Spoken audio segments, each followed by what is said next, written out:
Welcome to today's session brought to you by NATISL, the National Association of Educational Translators and Interpreters of Spoken Languages. NATISL is a nonprofit organization that connects educators, interpreters, translators, and multilingual families with research-based information and resources related to language access and equity of communication in early childhood and K-12 settings. We have members from over 31 states and 5 countries who have united efforts to create resources, establish standards for quality language access, and understand the impact of qualified and trained interpreters and translators in education. Our organization works in collaboration with educators, interpreters, translators, and multilingual families to develop and collect useful resources to support language access in early childhood and K-12 settings. Our Multilingual Family Advisory Board and our experts in languages of low dispersion ensure that we offer relevant resources in a variety of languages to address language barriers. We also work in collaboration with the Massachusetts Department of Elementary and Secondary Education and other states as approved providers of quality, beginner, intermediate, and advanced courses for interpreters and translators in education. After establishing a nationally vetted code of ethics for interpreters and translators in education, conducting qualitative research and a job task analysis, NATISL set out to develop and pilot a national certification test for spoken language interpreters. This national certification is unique in its kind and demonstrates that at a given point in time, an individual met the standards and requirements set in collaboration with our stakeholders, educators, interpreters, translators, and multilingual families. We invite you to explore our website and share the free resources that we offer, including our code of ethics for interpreters and translators, best practices for educators and interpreters to enhance collaboration, interpreter introductions translated to over 13 languages, multilingual family resources to help enhance communication through an interpreter, and so much more. Our courses and professional development for interpreters and translators offer language-specific practice opportunities, mentoring and skill building from experienced instructors with real-life experience interpreting and translating in education settings. Thank you for being part of our journey of equity of communication through fully trained, qualified, and nationally certified interpreters and translators in education. We believe what research supports, that quality communication through trained interpreters and translators has an impact on multilingual family engagement and student achievement. Enjoy the session and please be sure to complete our evaluation form at the end. Thanks.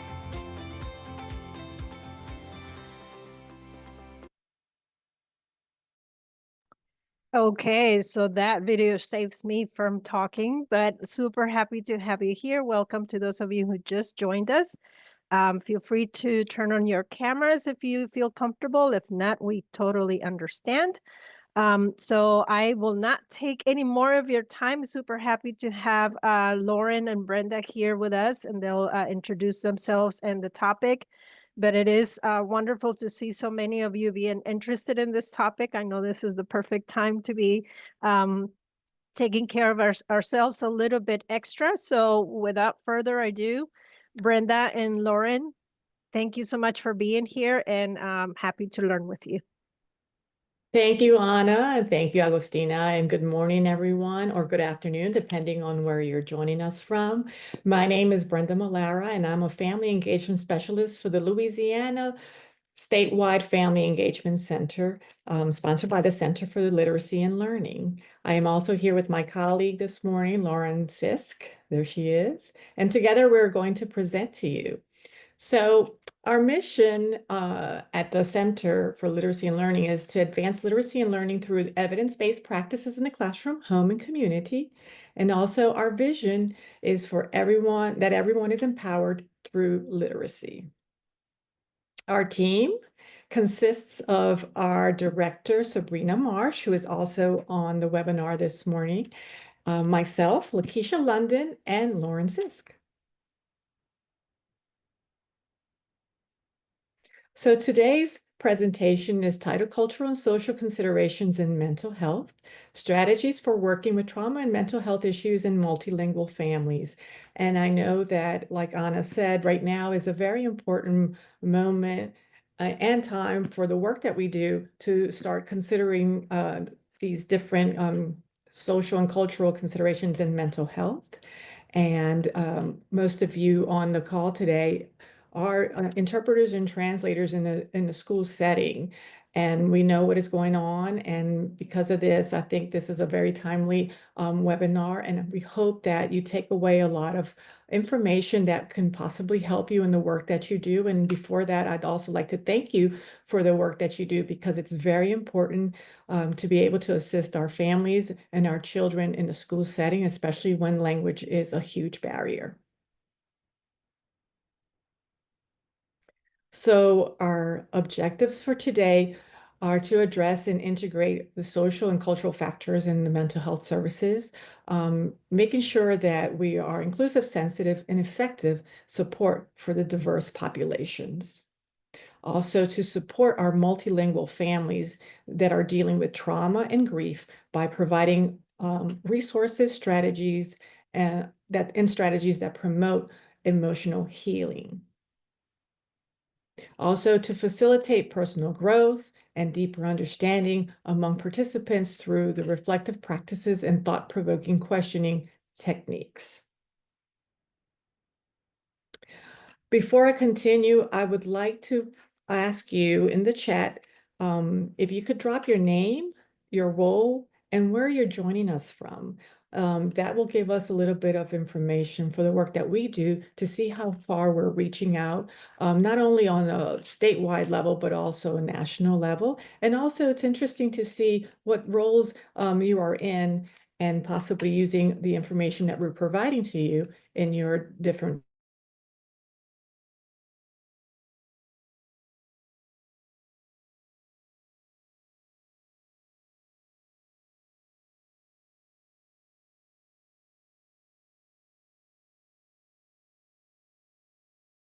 presentation this morning.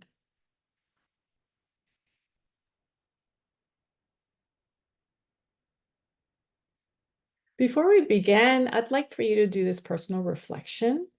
And I want you to think of a personal experience or observation where cultural or social factors influenced your understanding or approach to mental health.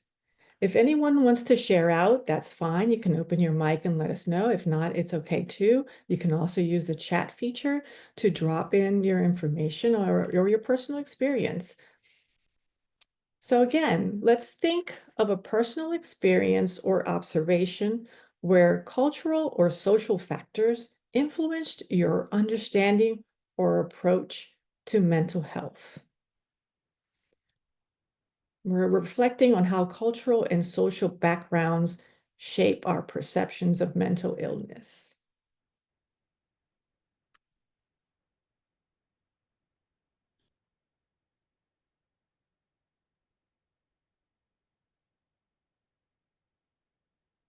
I'll give you a few more.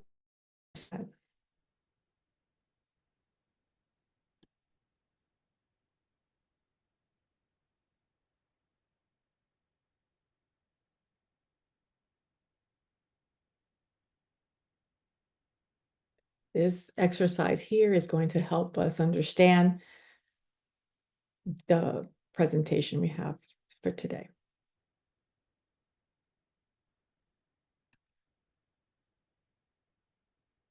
All right, Lauren.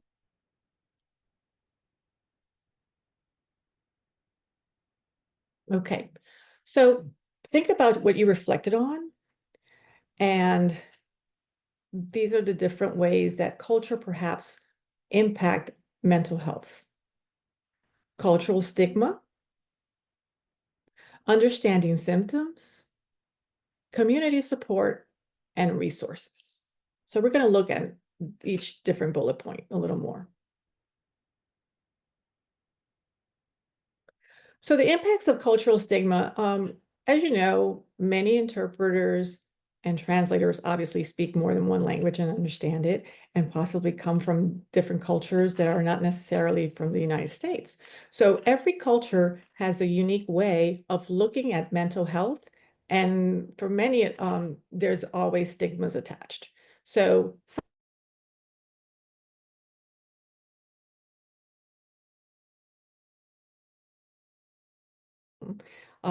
they believe that people can control it. Also, some people, some cultures tie mental health to religious beliefs. So, for example, if you're dealing with mental health issues and you maybe share that with somebody else that tie mental health to religious beliefs, they'll tell you that all you have to do is pray about it and it's going to get better. So instead of seeking help, um, with a medical doctor, they just say it's going to be okay. Just pray about it and everything will get better. So that's an example of a stigma. Also, these factors make it difficult for people to talk openly about it. So they struggle by themselves, and all of this affects the decisions that they possibly could take in seeking help with mental health issues. There's also cultural taboos that influence the ability for someone to go and describe their personal symptoms and what they're feeling with healthcare professionals. Also, it influences a person's ability to share their concerns with friends who may be able to direct them to professional help. They're embarrassed. They know that maybe their friends have these taboos about, it tying it again to religious beliefs, so they don't want to talk about it, and then it stops them from seeking professional help. Also, there are some cultures that forbid discussion of mental health illness, and because it has a profound impact on, whether they decide to go and acknowledge the symptoms and seek help.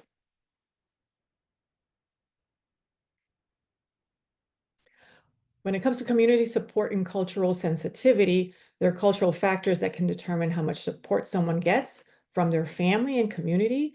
And also there's existing stigma that often leaves minorities to find mental health treatment and support alone.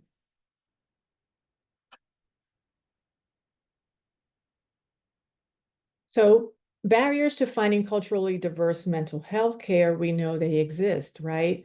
Many of you are educational interpreters and translators, but also may do side work in the medical system. So when looking for mental health treatment, most people feel more comfortable talking to someone who can relate to their experiences and situations. So when, as an interpreter or translator, many of you may have accompanied some patients, to mental health appointments, and you know that sometimes they'll start opening up to you because you speak their same language or possibly are from the same background. So they'll open up to you because of that versus someone that doesn't speak their language or isn't from the same culture. And then for some minorities, it can be challenging to find practitioners, agencies, and resources that address their particular cultural needs. And again, you as an interpreter or translator, you know how that goes. It's difficult, and that's why you're doing the work that you do, because you have to accompany them to someone that doesn't speak their language. So hopefully these tips that we're going to give you will, for your work, with these multilingual communities, when it comes to culture and social sensitivity, will help you and give you some background. So when you are with the person, or in this case, with families or with the students, ask about their preferences. Ask about their preferred labels, such as gender identity, nationality, and racial identity. People like to be identified and addressed as they wish. Also, promote healthy habits. Help the multilingual individuals develop the social and emotional skills and recognize when they may be at risk for mental health issues. Build positive relationships. Teach the multilingual individuals how to resolve conflicts and remind them of their strengths. I know that as interpreters and translators, you have to be objective and really cannot tell them what to do. But if you have that background knowledge about mental health and the cultural and social sensitivities, it will help you understand them when they are dealing with any types of mental health issues, or if that's what you're addressing. Also, foster positive school climates. If you're in the school environment, create a safe and affirming environment where the students feel comfortable. Also, learn to identify warning signs. Those who work most closely with multilingual families are often the first to notice the changes in behaviors. Also, offer counseling referrals, connect the multilingual individuals with resources like the therapy and with someone who speaks their same first language if that's going to help with communication. So if you do know of perhaps therapists, social workers, psychologists, or psychiatrists that speak their first language, if you have those resources, all you have to do is share it with them. And again, if none are available and you are the interpreter or translator, these tips will help you when it's time to interpret or translate for your client. Okay, so now I'm going to hand it over to my colleague Lauren Sis so she can continue the presentation this morning. Good morning or afternoon, everyone, depending on where you're visiting from today.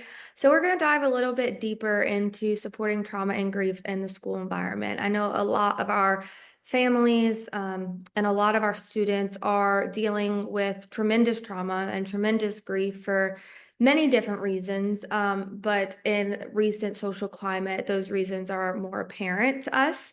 And so these are just some beginners how to kind of help these families navigate what's going on right now. So this is a quote from Michelle Rosenthal, who is an award-nominated author, and she's also a workshop and seminar leader about trauma. She says, trauma creates change you don't choose, and healing is about creating change you do choose. Basically meaning that we don't have control sometimes over what happens to us and the trauma that we may encounter. Some of it is environmental, some of it is social, and so sometimes we don't have the power. But healing is about taking that power back and making a decision to not let that trauma define us anymore, and to get the help that we need in order to not only survive, but to thrive. So let's talk about defining grief, because a lot of times when we hear the word grief, we relate it to the death or loss of somebody, right? And oftentimes people don't realize that grief expands across a variety of different things. And it does not just occur when we lose someone physically, but there are other factors that play into grief as well. So according to the American Psychological Association, grief is defined as the anguish experienced after significant loss, usually associated with the death of a beloved person, but grief may also take the form of regret for something lost, remorse for something done, or sorrow for a mishap to oneself. So this looks like we can grieve a future we thought we were going to have for ourselves. You know, something may happen and now the future that we thought we had for ourselves looks different. We can grieve something that we had hoped for that we maybe didn't get, or didn't achieve, right? And so grief takes many forms. And it's important to understand this because a lot of times when we're dealing with these emotions, we don't know what they are. And because we so commonly associate grief with loss of a person, and we don't associate it with the other things that grief can come from, when we're feeling these things, we think we're crazy or we're like, I don't understand what's going on. And so it gives us an understanding of what is going on and what process it is that we're going through, which is the grieving process. So what does grief look like for our students? Death of a loved one or a pet, loss of a friendship, breakups, that happens a lot, right, in the school setting. A lot of times we go through a lot of different friendships from elementary all the way up to high school, right?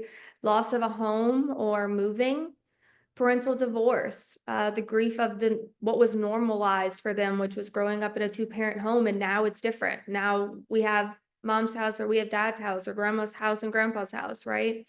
Older siblings leaving the home when siblings go off to college or go into the workforce, and this is somebody that they're used to having around them.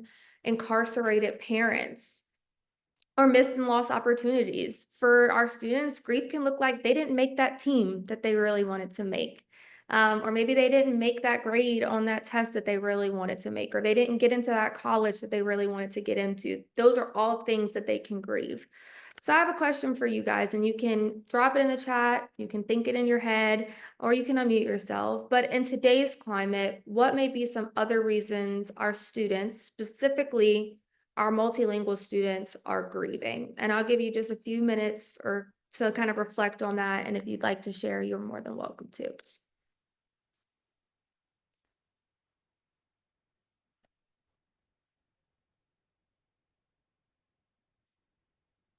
Immigration status, yes, absolutely. There's a lot of unknown around that. Loss of safety, deportation concerns, absolutely. Thank you for sharing. Feeling of belonging.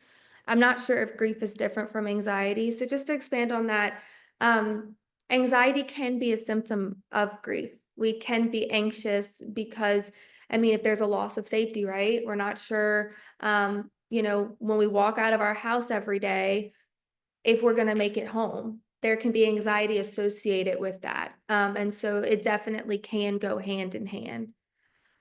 Current legal status creates anxiety, anger, fear. Yes, absolutely. Anybody else?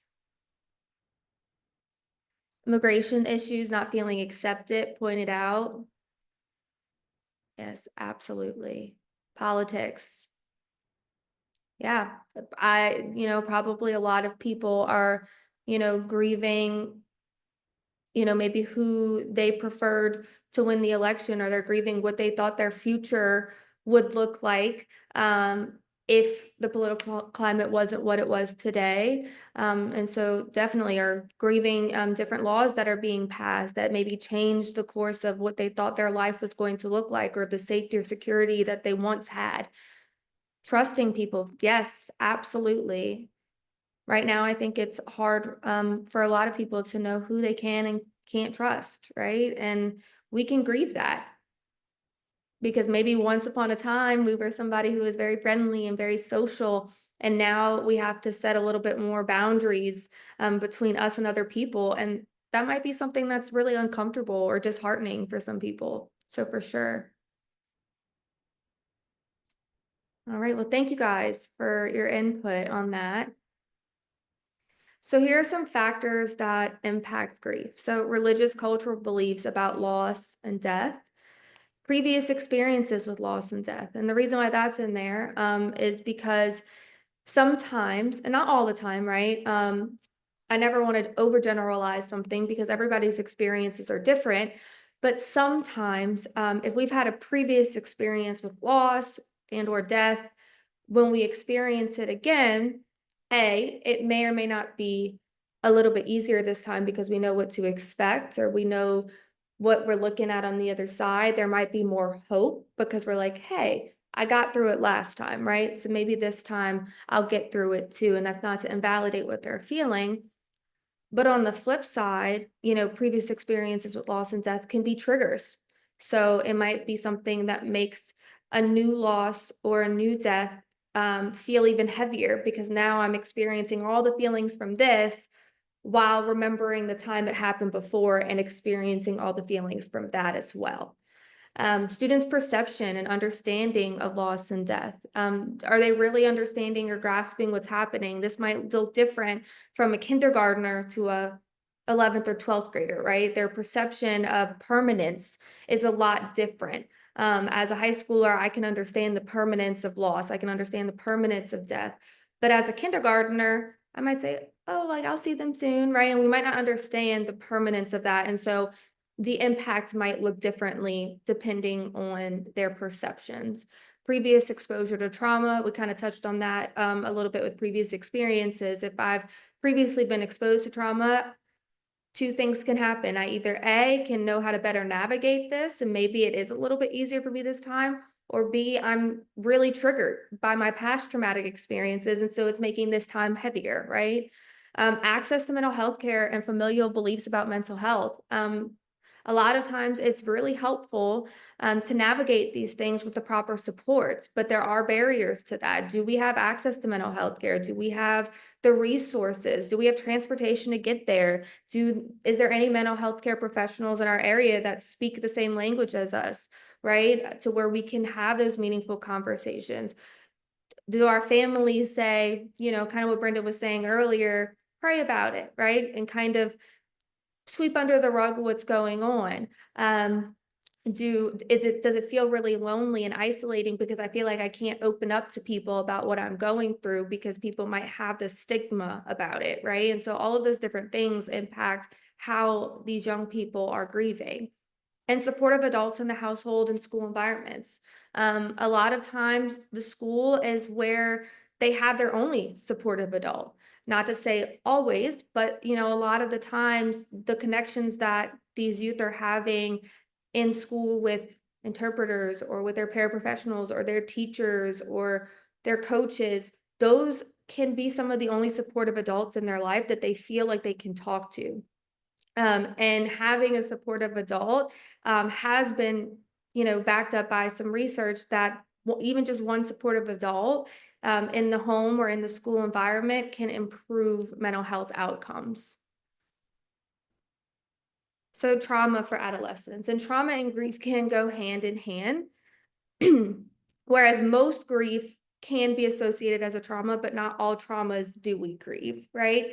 So incarceration or separation of a loved one, child abuse or neglect, death of a loved one or a pet, bullying can be very traumatic. We have heard of a lot of kids really struggling with bullying and some of them even taking their own lives because of bullying. So that's something that has been really impactful in our young people today. Exposure to gun violence. And that kind of depends on kind of the areas that you live in and what that looks like. Here in New Orleans, a lot of our kids are desensitized because it's something that kind of happens a lot. Whereas in other places, it might not be something that happens so frequently. And so there might be a greater impact, right? Immigration experiences. And I know like Brenda and I have had extensive conversations about this in the past. Like, what did it look like when they were getting here? What kind of things did they have to go through to get here? But now that they're here, now we're having the trauma of the different things that are happening in our social climate and that loss of security and that loss of safety, like we touched on the last slide. And that can be very traumatic, especially for a young person, right? It can be traumatic for everyone, but sometimes young people, they struggle a little bit more because there's a lack of control, right? And then failure to have basic needs met. Are they getting fed 3 meals a day? Are they getting 8 hours of sleep? Some kids, I know most of the time that only eat when they're at school because, and it's not to say that their parents are purposefully neglectful. We know that the economy right now is very hard and you have parents working 2, 3, 4, 5 jobs trying to maintain a house and meet the needs of their children, right? And so sometimes for the child who can't really understand that, it might look like, oh, mommy doesn't love me, or daddy doesn't love me, or grandma or grandpa, or whoever is their caregiver, because they're not having that interaction, not realizing that this person is doing this because they love them, right? And so their perception of that is very important. And it's not to say that their parents are being neglectful, but sometimes it's hard to afford things, right? And so they kind of have to rationalize food in the home or those basic needs in the home, and so they're not being met. So some cultural and social considerations in trauma. Some factors that affect perception of trauma include religion or spirituality, and this can, be both beneficial and harmful in some aspects. Some benefits might look like, because I have this belief in this higher power, that I have hope, and hope is not a bad thing, right? Or I have faith that things will get better. I have something to lean on. I use that as support. Harmful on the other side, it can be harmful because it might invalidate my feelings, right? Or might make me feel like there's something wrong with me because I'm feeling this way. Exposure to previous traumatic events or experiences. Again, the benefits of that could look like, well, because I've been through this, I know how to navigate this a little bit better, right? But some of the harms might be, now I'm sitting here thinking, why does this keep happening to me? Is there something wrong with me? Or, these traumatic experiences are triggered by new traumatic experiences. Family and cultural norms. Is it okay to talk about mental health? Um, is it safe to talk about mental health, right? Not just is it accepted, but is it safe? Because in some cultures, it's not safe, right? And so that might be something that impacts their ability to heal from their traumas and previous mental health conditions. Sometimes we talked about a little bit earlier, grief and anxiety together, right? So there might be some multiple things going on at once that make it a little bit harder to manage moving forward. So some tips for being proactive, not reactive to trauma and grief. So we can engage with families of students on a regular basis and open two-way communication that allows families to provide information about the tough stuff.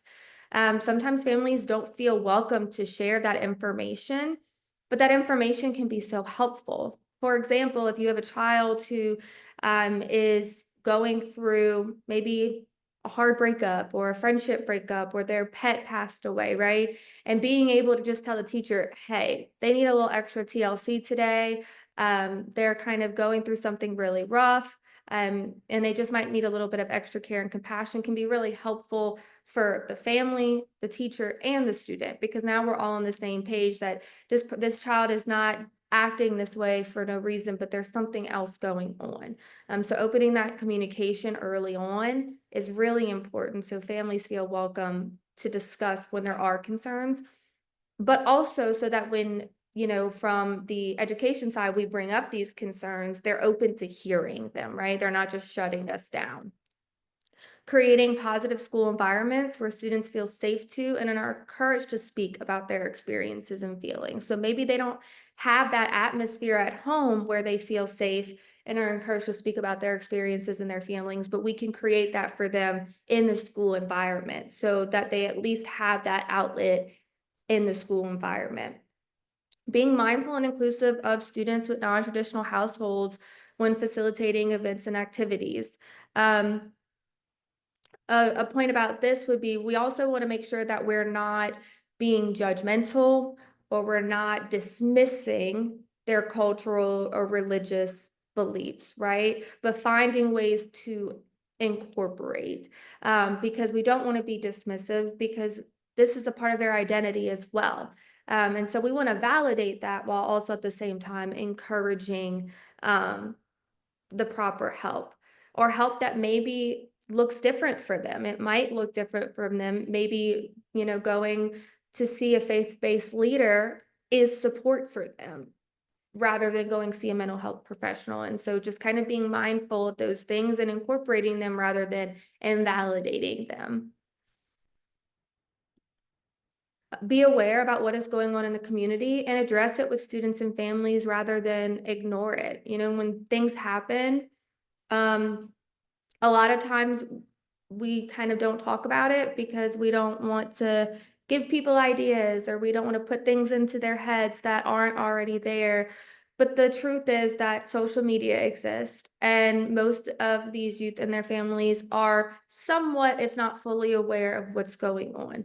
The more we avoid it, the more taboo and isolated we're making them feel, right? And it's not intentional. Our intentions are likely very well, but it can make them feel isolated in it because nobody's talking about this. So maybe I am not right to feel this way, right? And so when things happen in our communities, hey, this big thing happened. Let's talk about it. Anybody just spending a few minutes. It doesn't have to take up a whole day. I know we still have to teach our lessons and things, but just spending a few minutes just addressing it. And if anybody's struggling with it, come and let me know so we can connect you with somebody in the school that could talk to you. Avoid using food as a privilege. Food should always be a right. This goes back to sometimes kids are not having their basic needs met for whatever reason. And a lot of people non-maliciously use food as like rewards, right? Reward programs. But we never, I definitely encourage avoiding using food as a reward or as a privilege because it can cause a lot of frustration and anger and hurt in kids who maybe they're not getting their basic needs met at home. And so in the school environment, we want to show them that eating is a right. It's not something that has to be earned. And so maybe coming up with different ideas on what kind of reward systems that we can use that keeps in mind those students who may not be having those needs met. Ask questions, don't assume. Just because we are from the same culture as someone or background as someone does not mean that we necessarily understand or know every single experience that they're going through. And so we want to ask questions, open up that two-way communication and say, what kind of support do you need right now? Rather than assuming this is the support that's going to help. And a lot of the times, and I say this because I don't want anyone to look back and say, oh, there was a time that I didn't do this and then feel guilty. We don't do it with bad intentions, right? We say, this is what helps me when I feel bad, so it must help everybody else when they feel that way too. And different people have different needs. And so the easiest way to avoid that and make sure we're meeting people, where they need and giving them the support that they need is just by asking those questions. Like, hey, you can even word it like this. This is what helps me when I feel this way. Do you think that will be helpful to you? Or, is something else maybe helpful to you? So now we're going to shift a little bit into supporting trauma and grief in the current social climate. Sorry, I got my words mixed up. And so I really want you to take some time to really think about this, and you can drop it in the chat. But this is the question that I want us to reflect on. And we might not have the answers today, but your answer might help somebody else who's struggling to find this answer. So I really encourage you to share it in the chat.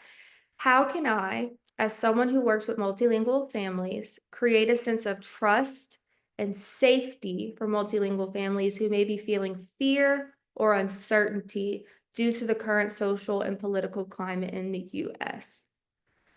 So I know that's a really loaded question, but I just want you to think about it, reflect on it, and just kind of drop in the chat so that we can share with each other and maybe give each other some help, because you guys are the ones who are every day working in these communities. You guys are the experts at working with multilingual families. So I kind of want to hear what your thoughts are on this, and maybe your thoughts will help somebody else who might be struggling with navigating this. So I'm going to give you guys some time to really think about this, and you can unmute yourself and talk, or you can drop it in the chat.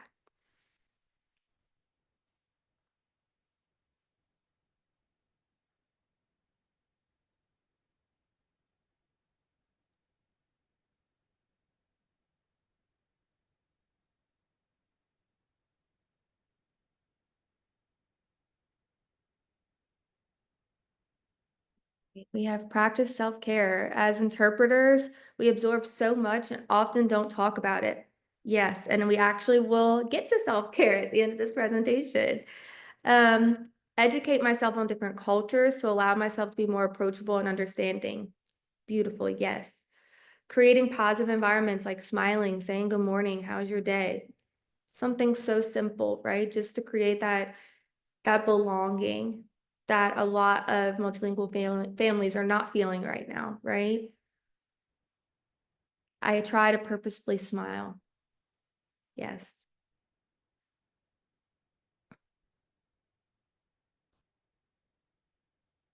Anybody else? I like that it doesn't have to be complicated, right? A smile, having a welcoming environment, maybe learning a little bit about other people's culture and just trying to get some sort of understanding so that they feel comfortable with you.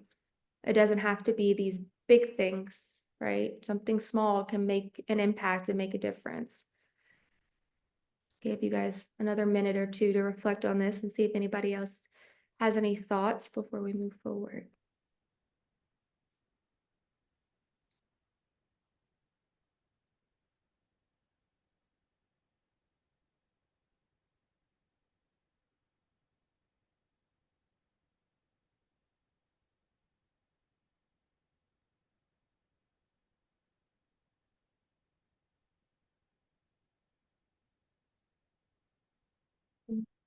I will move forward. Thank you guys for sharing. So here are some tips for helping families feel heard and safe. We have a few more in the chat, so I want to read them because I want to make sure everybody's thoughts are heard. In the past, people used to wear buttons saying, "I'm a safe person." Yes. Manage my reactions when something is shared with me so they will be willing to share it again. Yes, those nonverbal cues are just as important as verbal cues. Our facial expressions, right? Did we give them a look like this is the craziest thing I've ever heard, or were we warm and welcoming? Volunteering at places that offer advice or help with services, sharing trustworthy information, red cards. Learn from different cultures, traditions, how to approach the head of the family. Listen more. Yes, listening is a powerful tool. Learn about resources in the community to share with my families. In certain moments, it's necessary advocating to bridge communication and help LEP to be heard. And having some cultural humility. Yeah, I don't know everything, right? Being humble about that we don't have all the answers. And sometimes being vulnerable and saying, I don't know, but I'm here with you no matter what, right? And just being honest and transparent can make a world of difference, right? And build that trust. So here are some tips. Maintain confidentiality. Build trust with families by reminding them that everything they share with you stays private.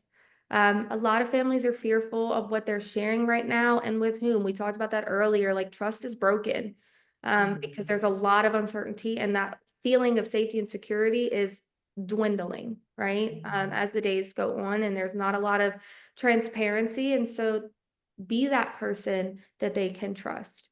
Use calm, respectful tones. Speak gently and clearly to help them feel calmer, right? You know, when someone else is in a panic, sometimes, you know, the natural response is for us to panic too, right? And sometimes that will only increase the panic that's happening. So we want to try and stay calm and respectful in those conversations and have our feelings about it later, right? Because that's not to say that something that they're talking about won't trigger you. And so when that happens, you know, let's try and have those feelings after the fact so we're not increasing the family's anxieties, right? Be culturally sensitive. Learn about the family's culture so you don't say or do anything that might feel disrespectful or confusing. A couple of you guys shared that, so you guys are right on the mark with that. Advocate when appropriate. If something is being misunderstood or could cause harm, speak up to clarify or ask for better support. A lot of these families don't have advocates and they don't know how to advocate for themselves. Especially the ones who have immigrated here from other places where the school systems look very different, right? And they're kind of learning how to navigate these school systems. They need that advocate to tell them, hey, these are your rights, right? And these are how we're going to advocate for those. Stay neutral but compassionate. I know sometimes as interpreters, we're supposed to kind of be that neutral party. So we don't have to take sides, but we should always show kindness and empathy in our voice and our body language so that they feel safe. Stay informed and aware. Keep learning about current events and policies so you can better understand what families may be afraid of and can keep families informed and make sure families are aware of their rights and continuously informed about any changes. There are things changing by the day, right? You know, we wake up and then we see something different. There are things changing federally and then also locally. So what you can do to help those families is stay up to date and what those things are so you have the information for them, because a lot of times knowledge can be calming, knowledge can be power, and sometimes it's hard to keep up with the legal like lingo and they don't really understand what these things mean. And so we can kind of look into that and research that and communicate it in a way that's understandable to them, right? And be patient and open. If families are emotional or confused, give them space and time to feel their feelings and make sure that they feel heard. Normalize their feelings. It's okay that they're feeling this way. We don't want to invalidate their feelings. We want to tell them it's okay that you have these feelings and I'm going to let you, you know, and if you need a few moments, let's take a few moments. So practicing some self-care to avoid burnout. This was brought up. And self-care when dealing with mental health is so, so, so, so, so important, especially when we have our own things that we've gone through in our past that can be triggered by, the work that we do with these families. And so we have to make sure that we are taking care of ourselves. We cannot pour from an empty cup. It is important to be mindful of your capacity to help others with their trauma. You may not be the best person to help, and that's okay. You might not have the capacity, and the fact that it might be triggering for you, and you might not be able to unbiasedly help them, right? Or assist them. And so maybe there's a coworker or colleague that might be a better support, right? And so it doesn't always have to be you. Take that burden off when you're like, this is beyond my capacity, beyond my scope. It's okay to say, hey, but I know somebody who it's not beyond their capacity, it's not beyond their scope, and they can help you. Your own triggers and shared experiences, be mindful of that. That's really important. We don't want to invalidate the things that we've gone through that might be triggered when we're listening to someone's story. Secondary trauma. This is when we have not been through it, but we feel the impacts of the trauma because we're hearing somebody else talk about it. So it's like we're kind of getting secondhand trauma by listening to their stories. That's very normal, right? And it's very common. So you just have to be mindful of that. Maybe when you're feeling overloaded, that's when we hand it off to somebody else, right? We don't want to burn ourselves out to a point where we can't do our jobs and can't be of the assistance that we need to be. And then exhaustion or burnout. That looks like there's no gas in my tank. I can't go anymore. The gauge is on E, there's nothing left, right? And so making sure that we're mindful of all of these things. So I want you to reflect on, just for a few minutes, how to actively practice self-care, knowing your limits, and when to reach out for support. So you could drop in the chat, what are some things that you do for self-care? What are some ways that you know that you're reaching your limit? For me, like, my attitude gets really bad. So I know at that point I'm burning out, right? And when to reach out for support. What do you think is a proper time to do that? So just take a few moments to reflect on this and share in the chat if you feel open to. If you don't feel open to sharing in the chat, that's okay too, but just take a few minutes to reflect.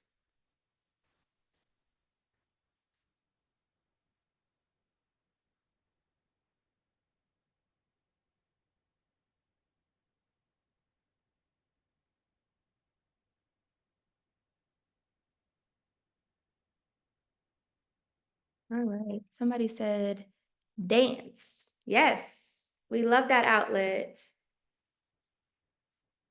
I decompress in my car before I walk into my home so I don't carry it with me all night. Absolutely. We want to make sure that, we're not taking work home with us if possible, right? Pray. Yes, absolutely. Lean in on that spiritual support. Someone said therapy, exercise, breathing exercises, going out and having fun. All, yes, love. Therapy is very helpful. It's just a third party. And a lot of times we think we have to be at a breaking point to go to therapy. That's when I work at a private practice. I'm a licensed clinical social worker, and I see a lot of my clients when they're at their breaking point, right? That's a lot of the times where we go, but sometimes people think that's when they're supposed to go, but you can go to therapy whenever, right? Just to talk to somebody, have somebody that you trust before the big things happen, instead of having to build that trust with somebody after they happen. Exercising, a great outlet. Breathing exercises, just slowing down our breath, great outlet. Going out and having fun, distracting yourself from what's going on, a wonderful outlet. Transition in the car with music. Yes, music can be very helpful. Music is self-care, right? Journaling, absolutely. Writing it down, getting it out, because it's going to come out one way or another, right? And it's either going to come out productively, or it's going to come out in a way that was like, I don't even know where that came from, right? So we want to make sure that we're getting things out productively. Deep breathing, laying on the floor and stretching. Yes, I actually have some clients who that is their self-care. They lay on the floor because it's cool, right? And the sensation of the cool calms them. different, engaging your senses as much as possible. Firmly grabbing onto the steering wheel sometimes, drinking a very, very, very cold or very, very hot drink, right? Engaging your senses to kind of ground you can be really helpful. Engaging in a hobby, yes. I'm going to a lot of advocacy workshops. Yes, getting the knowledge, right? So you don't feel so like, what am I doing, right? Like getting the knowledge so you feel more prepared in these situations can be really helpful. I lost one. Hold on. Having safe spaces like this one to talk about these real issues help. Yes. Normalizing talking about these things, right? A lot of people feel like there's not a place to talk about these things. And so then it just kind of builds up. Stop, get up, have some water, and do something different to relax. Absolutely. Someone said, talking to my anxiety as if it was its own separate person. I hear you. Thank you for warning me of a potential threat, but everything is okay right now. You can stand down. I love that. I absolutely love that. Yes. Acknowledging, right? That's something I tell my clients a lot. We don't want to push things and suppress things down, right? We want to acknowledge them and say, I see that you're there. I know that you're there.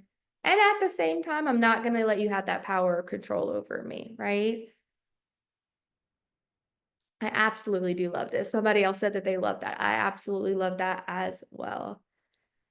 So I'm going to give a few more seconds and then move forward because I do want to leave a little bit of time for questions and I want to respect everyone's time.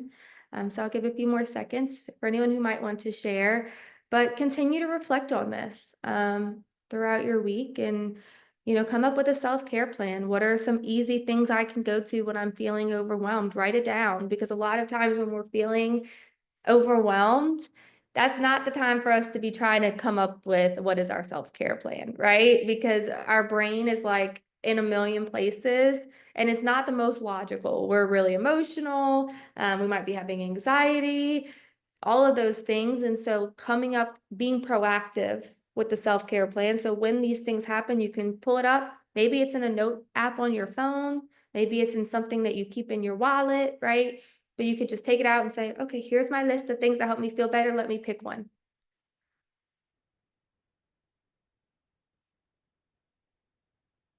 Someone said this is needed in May in education. Thank you. Absolutely. I know May is like, we're just trying to get through the finish line. Right?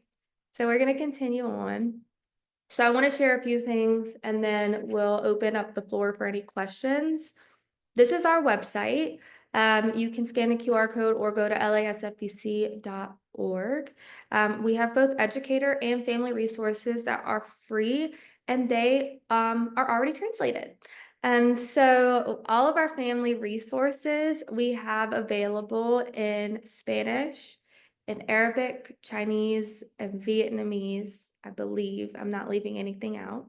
The website also has the option to click on it.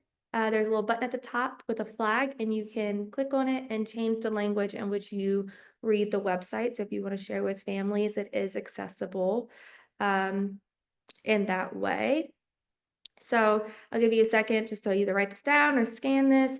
Feel free to print any resources and share them for free. Our contact information is on there. If there is any resources that you think are needed that we don't have, let us know.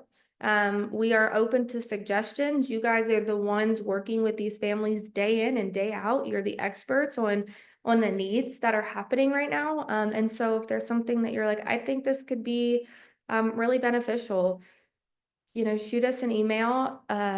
lasfbc@mycll.org is our overarching email address.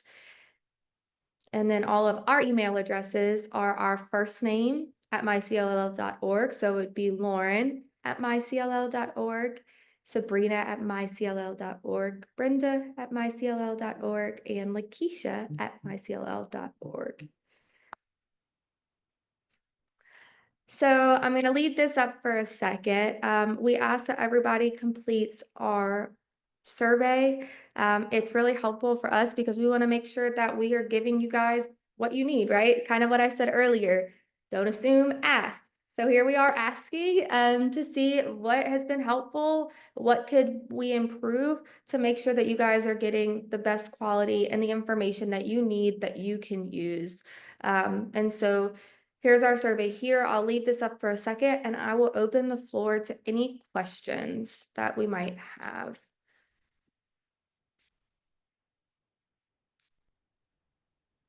Well, I just want to say thank you to Brenda and Lauren, and please feel free to ask any questions that you may have or put them in the chat. I personally just absolutely love this because this is very timely, and I know we did that on purpose. We thought about, you know, some of the things that we needed to offer to our community, and this was one that we thought probably good idea to offer it now, because we need to talk about it and we need to figure out what we can do about it. I think a lot of the people that I hear personally from feel powerless, and that's not a good place to be. And I think we need to remember that there's a lot that we can still do. And at least that's what's helped me personally to do something, whether it's write a letter or share a resource or, you know, offer a session of some sort. I feel like I'm doing something. So hopefully that will help all of you. But any Yeah. questions that you may have or any other comments from any of you? I like that you shared that because I think one thing that's really important for everyone to remember right now is what is in your control versus what is not in your control. Don't extend or exert energy trying to change something that we don't have control over. Because then the energy that we need for the things that we can have control over and can advocate for, we don't have, right? Because we've kind of expanded it in other areas. So be mindful of what's in your control versus what is not, and make sure that you're putting your energy in the places that it's most effective. And I see that we have a question, so I'm gonna let you go ahead and ask that question. Yes, this question specifically is about interpreter ethics. We strive to remain neutral in order to do our job correctly. I personally find sometimes I'm like having trouble performing, not necessarily, emotionally, but judging people. If I perceive someone who might be, I'm reading between the lines. I'm not trusting people anymore. So I guess this question is for colleagues. How much emphasis do you put on being aware of your own performance when you're interpreting, so that you don't inadvertently change a word for another word that it might be less strong, or you know what I mean?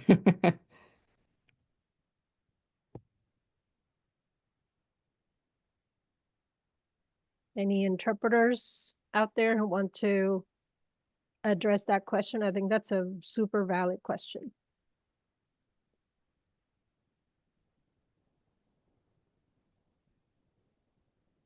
I just want to validate that self-awareness piece as well, because that's the first step, right? Is being aware that, hey, like I noticed that I did this today, and that maybe, maybe it affected the work, maybe it affected the relationship, or maybe I just didn't like the way that I did this, right? And just being self-aware, because some people aren't aware. And if we're not aware that there's an issue, then we can't address the issue. So I commend you on that self-awareness piece for sure. And I'll give your fellow interpreters the floor to answer if they have any suggestions. Hello, Andrea. everyone. So I'm Estrella Alejandre. I'm a general education district interpreter for my district. I apologize. I came in the last minute. We've had a lot of emergency situations end of the year, so I will be reviewing this video because I really think that this piece really on my end as a gen ed interpreter is like an everyday occurrence. And one of the things that I've done is it's we have a very challenging job, and I think with gen ed, the mental part does come into play quite a bit. And I think we just have to really, when we're in a certain situation, just kind of use our best judgment and knowledge. Like you mentioned, maybe not to downplay the words or anything, because there's certain stuff that even with interpretation, I mean, it just really depends. Like I've been in a lot of challenging situations, and in my mind, I'm constantly thinking like, I have to like reword it in my mind and make sure that what I said is what they're trying to convey without either, you know, being disrespectful or anything. Cause you know, you are thinking in that process. But whenever I feel like I get stuck or maybe there's something, I always just ask for clarification, even for me. Can you either, you know, explain it in a different way? Can you rephrase it? And then you can start noticing. I've had situations where I noticed, the mom was really, she kept asking questions, but the answers that she was getting was yes or no. And this was for her student was going to be expelled. And she could not understand why he was going to be expelled. And so I noticed that. And so I said, may I suggest if you can explain the process to mom of what's going to happen of the expulsion? Because they were just like, no or yes. And mom, you can tell she was very overwhelmed and she kept asking. So in that moment, I know as interpreters, we're kind of narrowed down to one thing, to just providing that interpretation piece. But on my end, I've noticed that a lot of times we do have to maybe take that extra step. And if we're seeing in the room or sensing that maybe they're just that understanding the situation per se, maybe suggest, may I suggest? And then a staff was like, oh yeah, please, by all means. And so I explained to mom and she's like, oh, okay. So it's not, yes, it sounds horrible in the moment and you're interpreting and that's how it sounds. But I felt that maybe just that additional information from what I was seeing gave mom a little bit of, at least in that moment, a sense of just peace in that moment per se, because she just looked very overwhelmed and teachers were not, and staff was not. I felt like they weren't really explaining themselves. It was just like yes or no. And that wasn't necessarily the case. I think mom needed more. So I think it's just really reading the room and practicing a lot. And I interpret for a lot of this type of meetings. And for me, this entire year, this school year has been very challenging, but very, I learned a lot, so. Thank you for that. I'd like to add on to that, Mhm. as a way to check myself, because you said about, you know, if I change a word or this. So what I ask myself when I leave a meeting is, am I the only person who knows something? Because I never want to be the only person walking out of that meeting who knew something. Since if I notice something, or if I'm aware of something, I want to make sure that has been conveyed to the other person. So if I have a feeling about a word that maybe that wasn't right, or maybe that didn't quite give that same feeling, I will make sure that I have conveyed that to whoever needs to know it, so that when I leave, I'm confident that I'm not walking away being the only one who was aware that there was even possibly a problem. I love that. And I really like that, Coral. Thank you for bringing this to the light, especially now. We've had a lot of conversations about our role as advocates. And to many of us, especially if you're a legal interpreter, advocacy is a bad word almost. And we've had a lot of conversations with different organizations about how we are all automatically advocates in what we do because we're providing equity and communication. And I think that what Ashley said is exactly what it is. I don't want to take anything with me that I didn't share with anybody else. So we're automatically advocating for our students. But I think that definitely deserves a whole different space and a whole different presentation, because it's really an issue that keeps coming up in interpreting. And I kept thinking about how do we manage that and help our families in these really hard moments and still keep our boundaries, right? How do we do that? And I think it's a valid conversation to have. So thank you for giving me more ideas. I have a question in the chat that we missed. I apologize, Monica. Any strategies on how to approach a person as interpreters that we believe is struggling? Some phrases, some scripts. You know, just I think one of the main things is just saying, I'm here for you. right? And just opening that conversation, especially with young people, because they might not in that moment want to have that conversation, right? But opening that door, like, you know, maybe pointing out some things that are, that you're noticing, right? So like, hey, I've noticed this. I'm a little concerned about you. It's not like you, like, that's not normal for you. Are you okay? And just showing them that they're seen, right? And that the changes are seen and that their feelings are seen, and saying, when you're ready to talk, I'm here, right? As far as, you know, interpreter ethics and all of that, that's something that you guys will have to navigate. But just a general rule of thumb when addressing young people or just anyone is just opening that door of communication, and being okay with the fact that they might not want it at that time. And there might be different reasons why they don't want that help at that time, or they aren't ready to talk about it. And that's okay too. But, you know, just checking in, hey, you know, it's been a week or so, just checking, making sure you still don't want to talk about that. If you need me, you know, I'm here. Right. And so just keeping that door of communication open is one of the important things that you can do. I want to also, I know there's a few more questions and we'll get to those, but I also want to drop in the chat, because you guys are asking these questions. If it's okay with you, Anna, we also teach a course called Youth Mental Health First Aid, which kind of answers some of these questions, not as specifically as you know, interpreters, but just any adult working with young people. And so I'll drop that flyer in the chat if you're interested in learning more about the mental health side and how do we have these conversations and what words do we use and not use. A lot of that is answered in this course that we teach. So I just want to kind of give it to you guys as a resource. There's a lot of different dates from now until October. So, you know, there's, you know, a lot of options to choose from. It is virtual, just like this. And so there's a little bit of pre-work, and then we have like a virtual session that lasts about 4.5 hours. And then you have a little exam and you're good to go. So I'll drop that in the chat, while I know there's a couple of other people with hand raised if you guys want to ask your questions. Coral, go ahead. Yes, I did have another question about confidentiality. Um, you know, sometimes people just share things with us because we speak the same language, and there's this level of trust, although that sometimes is not there. And as interpreters, we are bound to confidentiality. What, and we're talking about trauma. We're not just disclosing everything that somebody tells us because we think it's important and everybody would need to know. But under what guidelines we could share things that maybe a parent has shared with us before we enter a meeting or any other circumstance. And I'm thinking in particular, like disciplinary hearings, like we would talk before, sometimes kids misbehave because that's a sign of trauma.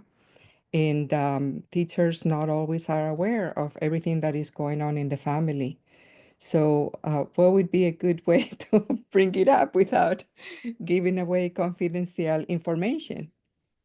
I think couple of strategies, because I was a school social worker, so not exactly the same ethics, but there was that standard of confidentiality. And I know sometimes that can be a little conflicting, right? And confusing and not super clear. One thing that I would encourage is having those conversations with the student or families about, hey, like, I think, you know, this might be helpful information for the teacher to know because of X, Y, and Z. You know, like, can I help you have this conversation or help you navigate this conversation? Or are you okay with me? Like, asking for permission for one. And for two, you know, there were times where they were like, yeah, that's great and all, but no, I don't want to have that conversation, right? And so I'd say, hey, you know, like, this individual, there's something going on right now. I obviously can't break confidentiality, but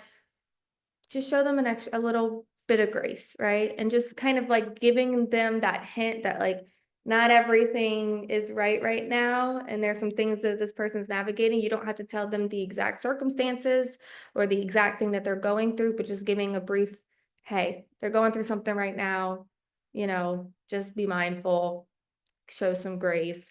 And oftentimes educators will be responsive to that because they understand that confidentiality piece and that we can't tell them every detail. But if I'm coming to you and telling you, it's important. Does that answer your question? Catherine, your hand's raised. Yes, hi to all. Sorry I'm not in camera, but I wanted to add to what you answered to Coral, basically the same. But something that I do when I encounter these situations that is a little chit chat that parents have with the interpreters taking advantage, right, of the person that is speaking their same target language. What I do, Ms. Coral, if I think that this is crucial and I have to then advocate, right, for that parent, what I tend to do is I ask the parent, Mamá, ¿me permite interpretar lo que usted dijo, Mom? Do you allow me to interpret what you said? When I say the word interpret, it is giving them that sense that I'm still in my role, and that trust makes it there that they're gonna think, oh, but hold on, I told her as Catherine, and now she's coming and answering as the interpreter. So better, right? Because then you don't have that attachment to the parent, and we're humans. We hear these things and we're hurt, right? So we don't have that attachment, and we don't create that familiar situation within the parents because we don't want the teams to think, right, that we are citing. So that's basically what I work. I tell the parents directly, allow me to interpret that as soon as we go in the meeting. And you know what, when I say that interpreter, right, not allow me to say that, to share what you said. No, because in the moment that I go in the school, I love my hat of the interpreter and I don't take it off. So, you know, that's what I do. And it had worked for me, Ms. Cora. But to all, thank you so much for the opportunity to share.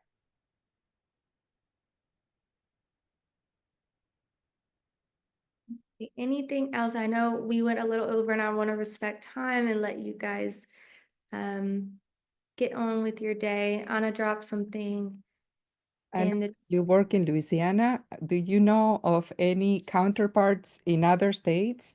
Like in Tennessee, for example. I'm in Tennessee. So there are other statewide family engagement centers, and I don't know if Sabrina is still on the call and maybe could speak to this a little bit, but I know that the overarching goal is to increase family engagement and improve those relationships, but everybody kind of tackles it from a different angle. So Sabrina, are you on? I'm here. Can you hear me? Yes. Okay. So there is not an SFEC in Tennessee, but there is what's referred to as a PTEC in Tennessee, because there is a PTEC in every state. They focus on students with disabilities and diverse learner populations. SFECs are, I want to say right now they're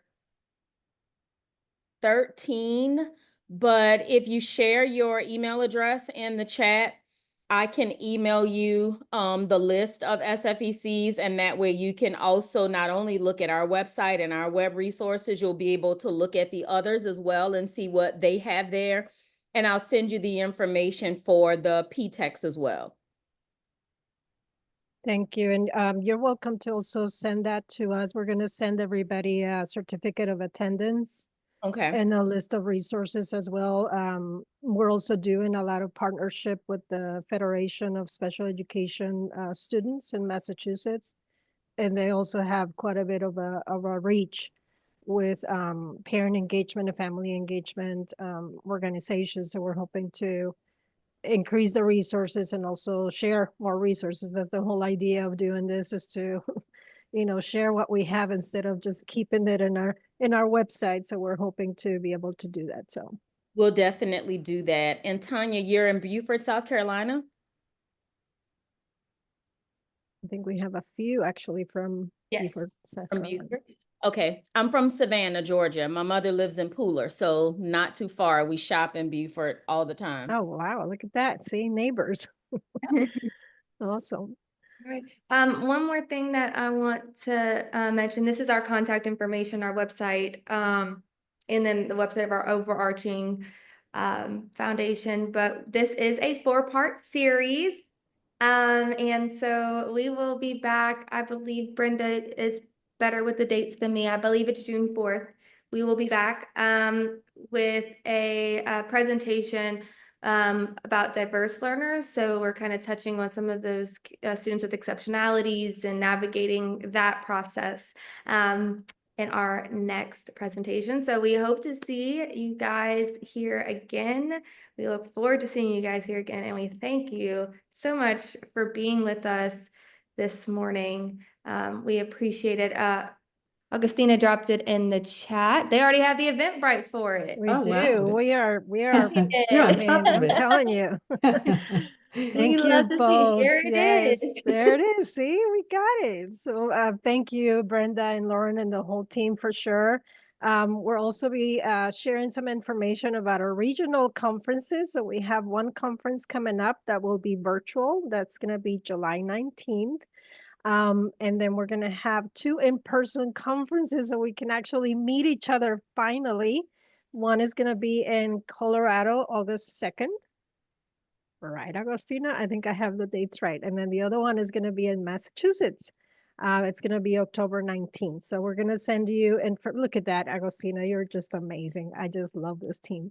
So we're going to have a great, amazing agenda for sure in July and definitely for the other 2. But we're looking forward to seeing some of you in person if you can, and just sharing more amazing information. But thank you, Lauren and Brenda and the whole team for bringing this to light. And we are going to see each other again. So thank you so much and happy Friday, everybody.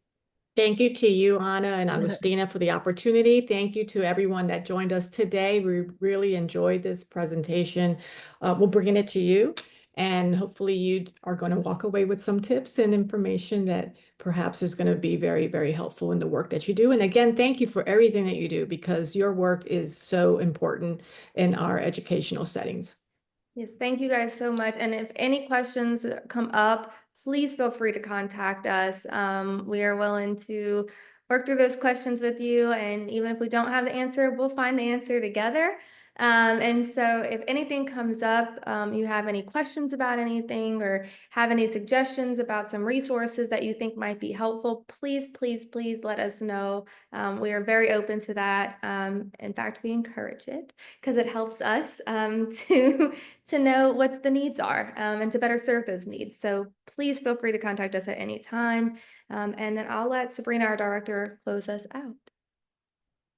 I feel like you closed us out perfectly. I was just going to wave bye-bye. Okay, well, That sounds great.